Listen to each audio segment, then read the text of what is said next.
പാലക്കാട് ധോണിയിൽ പുലിയിറങ്ങി. വനംവകുപ്പ് ഉദ്യോഗസ്ഥർ സംഭവസ്ഥലത്തെത്തി പരിശോധന നടത്തുകയാണ്. പാലക്കാട് നിന്നും സച്ചിൻ വള്ളിക്കാട് നമ്മളോടൊപ്പം ചേരുന്നു.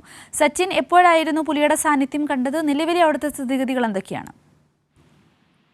ഇന്നലെ പുലർച്ചയോടുകൂടിയാണ് പുലിയുടെ സാന്നിധ്യം. പുലി ധോണി മായാപുരത്ത് ഒരു വീട്ടിലെ കോഴിക്കൂട്ടിലെത്തി കോഴിക്കോട് തകർത്തുകൊണ്ട് കോഴിയെ പിടിക്കുകയായിരുന്നു.